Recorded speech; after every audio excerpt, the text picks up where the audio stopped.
Baik, mari kita mulai pertemuan kita pada siang hari ini bersama-sama dengan baca Ummul Kitab Al-Fatihah.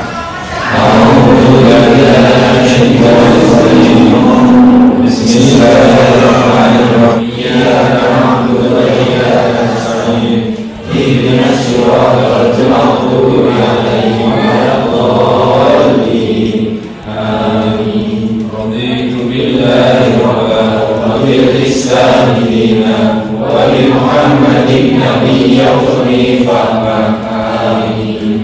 Terima kasih. Kita lanjutkan untuk menyanyikan lagu Indonesia Raya.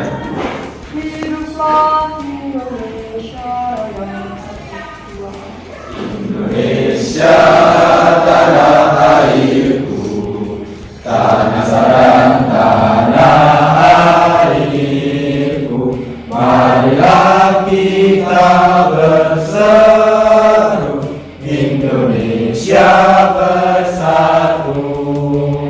Ayah merdeka, merdeka, tanahku, negeriku yang ku cinta, Indonesia ya. Nasib, Pak, Dewi, ya, Rosa, Santi. Oke, terima kasih. Jadi hari ini tidak ada yang izin. Baik, silakan dibuka materi selanjutnya. Kemarin kita sudah belajar tentang sejarah dakwah. Hari ini sejarah masuknya Islam di Indonesia. Kita di dalam sejarah masuknya Islam di Indonesia. Oleh sebab itu, ketika kita hari ini coba kita melihat situasi di Indonesia, bahkan sampai hari ini bisa masih kita lihat buktinya bahwa Indonesia ini menduduki peringkat pertama dari sisi jumlah penduduk muslimnya. Nah, ini merupakan jasa dari pendahulu pendakwah Islam. Tertulis di situ 2 juta muslim Indonesia murtad dan memeluk agama selain Islam. Nah, ini tentu menjadi Nah, ini menjadi pertanyaan, maka kita mencoba menggali bagaimana sebenarnya pola dakwah Islam di Indonesia, khususnya di masa awal masuknya Islam di Indonesia, yang dulu dilaksanakan dengan santun dan lain sebagainya, itu nanti akan menjadi pembelajaran bagi kita selaku umat muslim dan sekaligus punya kewajiban berdakwah. Ingat, terlibu ani walau itu kalian akan bisa melihat aktivitas apa saja yang harus kalian lakukan nantinya di dalam kelompok kalian masing-masing. Dari pagi. Oke. Untuk mulai dari ini 1, 2, 3, 4, 5, 4, 5, 4, 5.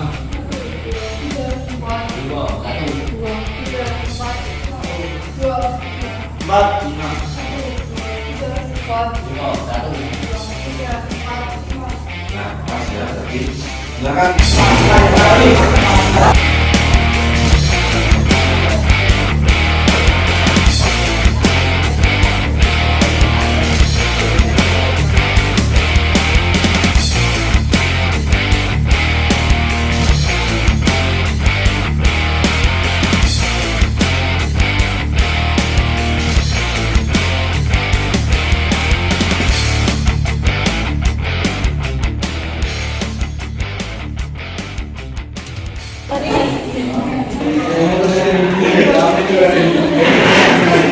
Nah, coba perhatikan kalian di LKPD yang saya buat itu, coba dipelajari teknis-teknisnya, langkah-langkahnya apa yang harus kalian perhatikan, kalian laksanakan.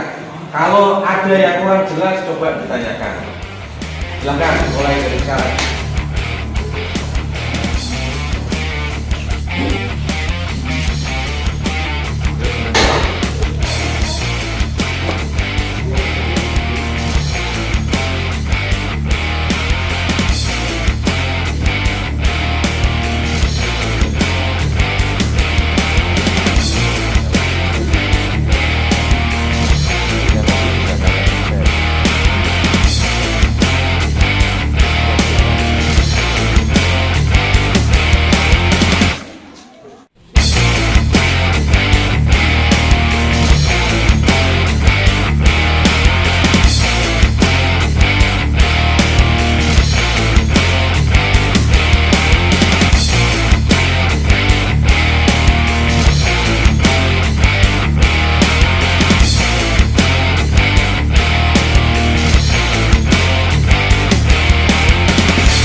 semuanya berkumpul menghadap ke sini. Ya, perwakilan nanti satu kelompok masing-masing satu orang untuk mewakili kelompoknya mempresentasikan hasil diskusinya. Bisa dipahami ya? Nanti silakan satu persatu kelompok menampilkan hasil diskusinya untuk masuk sesi untuk presentasi. Silakan kelompok mana yang mau presentasi lebih dulu. Yuk silakan kelompok berapa itu? Kelompok 5. Yuk.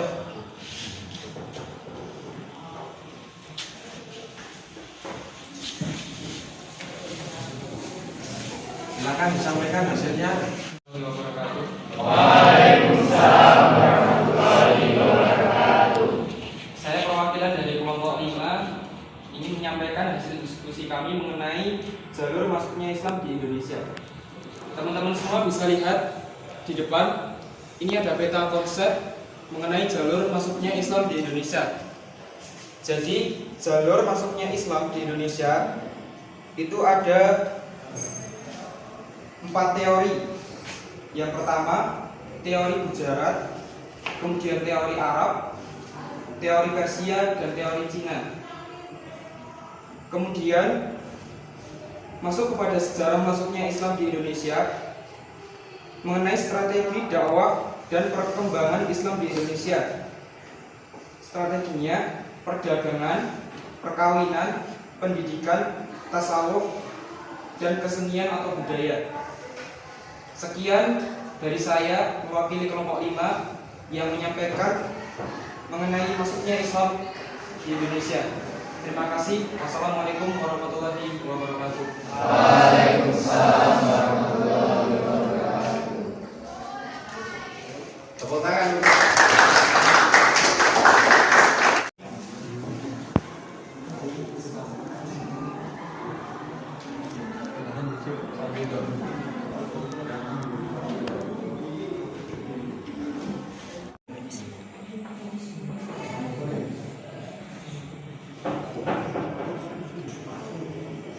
Assalamualaikum warahmatullahi wabarakatuh. Waalaikumsalam warahmatullahi wabarakatuh. Ini saya mewakili dari kelompok 1. Yang kedua ada seni ukir, yang ketiga ada aksara dan sastra, yang keempat ada kesenian, kemudian ada kalender, yang terakhir ada tasawuf. Siapa namanya? Siapa namanya? Siapa namanya? Ayo, Asika. Menurut para ahli sejarah yang melakukan kajian tentang masuknya Islam di Indonesia, ternyata tidak hanya satu teori saja, tetapi paling tidak ada 4 teori, diantaranya teori Gujarat, teori Arab, teori Persia, dan Pendidikan, kesenian, politik, dan tasawuf. Yang ketiga ada tentang subbab silang budayanya yang meliputi yang pertama ada seni bangunan, yang kedua ada seni ukir, yang ketiga ada aksara dan sastra, yang keempat ada kesenian, kemudian ada kalender, yang terakhir ada tasawuf. Sekian presentasi dari kelompok kami yang saya wakilkan. Mungkin dari kelompok lain ada pertanyaan atau saran, silakan. Siapa namanya? Siapa namanya? melakukan kajian tentang masuknya Islam di Indonesia, ternyata tidak hanya satu teori saja, tetapi paling tidak ada 4 teori, diantaranya teori Gujarat, teori Arab, teori Persia, dan teori Cina. Namun demikian diduga buat dan mendengar itu kebenaran tentang teori masuknya Islam di Indonesia adalah teori Arab. Bagaimana menurut pendapat kelompok ini? Baik, pertanyaan akan saya baca. Orang Indonesia yang semula beragama Hindu tidak akan mau masuk agama Islam ketika orang yang mendakwahkan Islam berprofesi sebagai pedagang.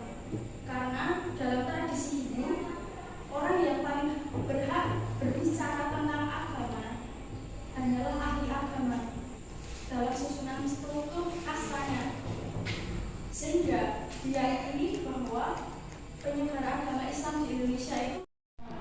Wassalamualaikum warahmatullahi wabarakatuh.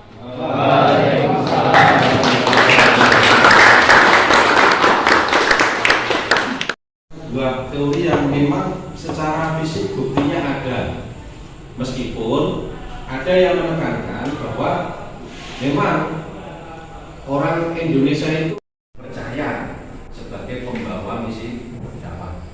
Demikian kita bisa mengambil hikmahnya suatu saat nanti. Tentu harus bisa mengambil nilai-nilai apa yang terkandung di dalam sejarah Islam terdahulu untuk diterapkan di dalam proses dakwah yang akan datang. Demikian kalau misalnya sudah jelas, mari kita akhiri pertemuan kita siang hari ini dengan bersama-sama membaca bacaan tahmid. Alhamdulillahirabbil alamin. Terima kasih.